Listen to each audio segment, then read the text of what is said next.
Então, a teoria que começa a dizer uma coisa e no fim diz a coisa exatamente inversa, é claro que não é teoria nenhuma. Porra.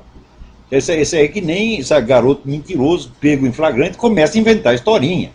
Então, o marxismo é esta merda, minha gente. Tem uma série de pretextos só para os caras ter dinheiro, ter poder, mandar nos outros, tá certo? Poder fazer o que quiser, tá? Matar, roubar, estuprar e se achar lindo, maravilhoso. Então, agora, para piorar a coisa, né? Veja, a gente vê em todo o Ocidente pessoas religiosas, bem intencionadas, conservadoras, querendo defender a família.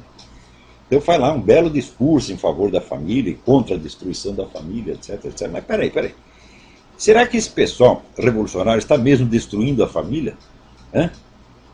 Note bem. Então, primeiro, esses grandes grupos globalistas que dão dinheiro a rodo para os movimentos esquerdistas, todos eles se constituem de famílias dinásticas, que continuam rigorosamente, patriarcalmente, ao longo dos séculos. Vê se os Rockefeller querem dissolver a sua família. Ah, nós vamos tentar aqui novas modalidades de organização familiar, vamos chamar aqui um monte de gay, tá certo? E fazemos aqui uma suruba de 40 homens dizendo que é uma família. Vê se o Rockefeller vai fazer isso. Que nada, meu filho, educa os filhos direitinho para prosseguir a obra do pai e defender o patrimônio. Se você pegar lá no grupo Bilderberg, com exceção daqueles que são eclesiásticos, católicos, que tem lá também, tá certo? Todos são patriarcas de famílias dinásticas, que jamais permitirão que suas famílias sejam dissolvidas por sexo livre, por gaysismo ou pelo que quer que seja. Mais ainda, gente, eu estava falando agora mesmo da elite comunista, né, que continua no poder, né, na Tchecoslováquia, na Polônia, na Romênia, na Hungria, em todo o leste europeu, né? Apesar da democracia, eles continuam mandando. O sistema é estritamente dinástico, meu filho. Quando o pai fica velho demais, bota o filho no lugar. Então isso quer dizer que essa putada comunista fica com essa conversa de não, vamos destruir a família burguesa porque é opressiva, etc, etc. Mas eles conservam a sua própria família porque sabem que isso é a base da possibilidade da ação histórica, meu filho. É? Se a família se dissolve a cada geração, não é possível ação de longo prazo. Todas as suas ações ficam limitadas ao prazo da sua vida. Tá certo? E tudo que você construiu se perde na geração seguinte. Então isso quer dizer o seguinte, a continuidade da família é um elemento essencial do poder.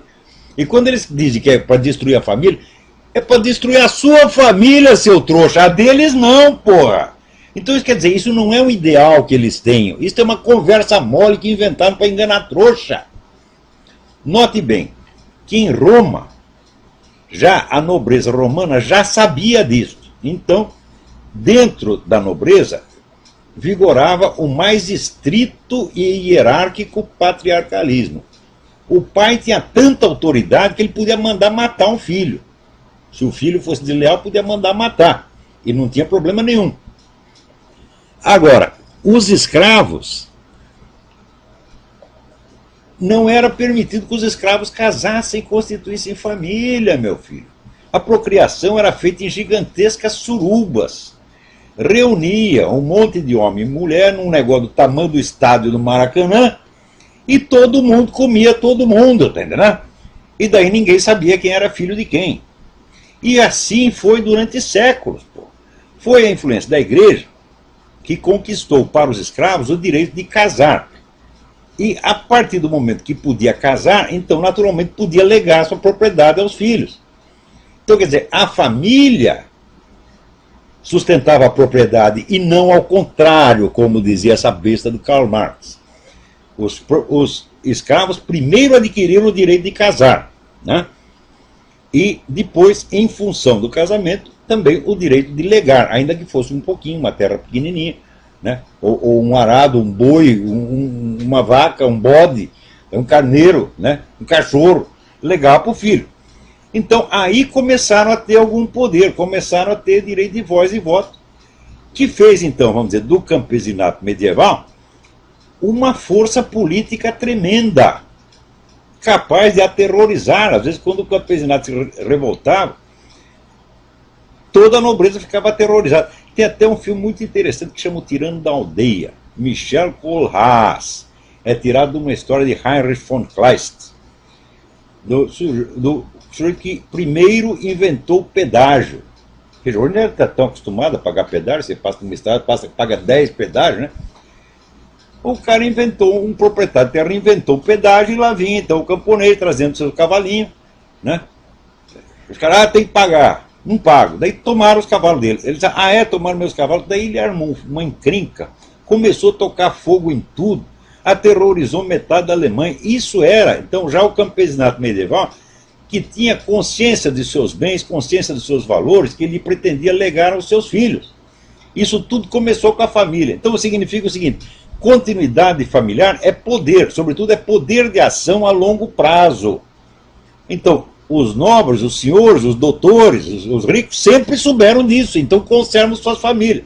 Conserva sua família e convence o outro.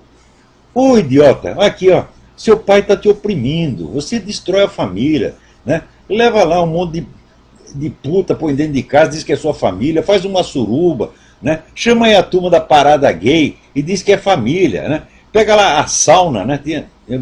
Antigamente tinha a sauna do Hotel Danúbio, que era famoso, tinha um aluno meu que ia lá e dizia, hoje dei para 40 homens. Né?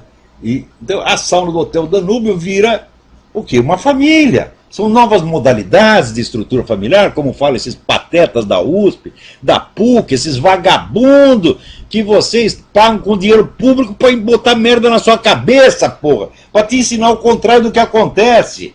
E você ainda chama de senhor doutor, né? Então, os ricos, os poderosos, inventam essa conversa para enganar vocês. Dissolva a sua família, seja livre. Seja livre quer dizer, desvincule-se da instituição familiar, tá sendo onde tem um pai que pode te legar propriedades, no mínimo vai te legar um nome, vai te legar o fruto dos seus esforços, e se transforma num átomo solto, né, que hoje está indo para a cama com a fulaninha, amanhã com a outra fulaninha, depois com o fulaninho, e depois com o cachorro, com o gato, com o bode, com o que você quiser, tá certo? E daí você fica sem esse substrato familiar, sem o seu apoio familiar, e você vira mais um átomo solto, enquanto nós aqui somos a força organizada. Quer dizer, a força organizada, unificada, constante, contra um monte de mosquitinho solto no ar. É isso que eles querem, porra! Então você defender, teoricamente, a instituição da família não significa nada, porque você não está discutindo com um idealista utópico que acredita no que está falando. Claro que no movimento revolucionário sempre tem os idiotas úteis que acreditam. Mas os chefes, os líderes, os ideólogos nunca acreditaram nessa porra. Né? Você vai me desenganar que Herbert Marcuse, Max Horkheimer, tá certo? Theodor Adorno acreditavam nessa pataquada, mas o que é isso? Você já viu Max Horkheimer e Theodor Adorno participar de uma suruba? Mas nunca. Tinham suas famílias organizadinhas, cuidavam dos seus bens. Aliás, Max Horkheimer, que vivia falando da exploração capitalista, era o maior explorador capitalista, pagava salário de fome para todo mundo que trabalhava no instituto lá de Frankfurt. Quem conta isso? Herbert Marcuse, que era o único pobre que tinha ali, né? Claro que tinha os funcionáriozinhos e tal, tinha dinheiro, mas dos intelectuais, o único pobre era o Herbert Marcuse. E o Horkheimer forçava ele a trabalhar, tá certo? Na base do pão e água. Então, vê se algum desses desperdiçou a vida dele, né? Trepando com todo mundo, praticando sexo livre. Mas nenhum é louco, porra! Hã? Já diz o mineiro, quem tem cu tem medo. Então o cara quer preservar os seus bens, porque ele sabe que se ele dilapidar o patrimônio, ele mesmo fica impotente, os seus filhos são largados na miséria, totalmente desamparados perante a força do Estado e das grandes famílias que o dominam. Então não se trata de defender abstratamente o valor da família. Trata-se de desmascarar uma operação muito filha da puta, muito canalha, que esses caras inventaram para que só eles tenham família. Como esses caras da nomenclatura toda estão lá passando o cargo de geração em geração. Lá no mundo comunista, vai lá na Hungria, na Romênia, por onde você vai ver exatamente. O negócio é puramente dinástico. Né? Você veja aí o nosso amigo Alexandre Dugin. que é filho de gente da KGB e agora é o ideólogo da KGB e vai criar outro filhinho para trabalhar também na KGB e assim por diante. Né? Agora, os outros, eles convencem, desfaça a sua família, joga tudo pela janela, né? Arrume 15 amantes, põe tudo lá dentro e diga que a suruba é família.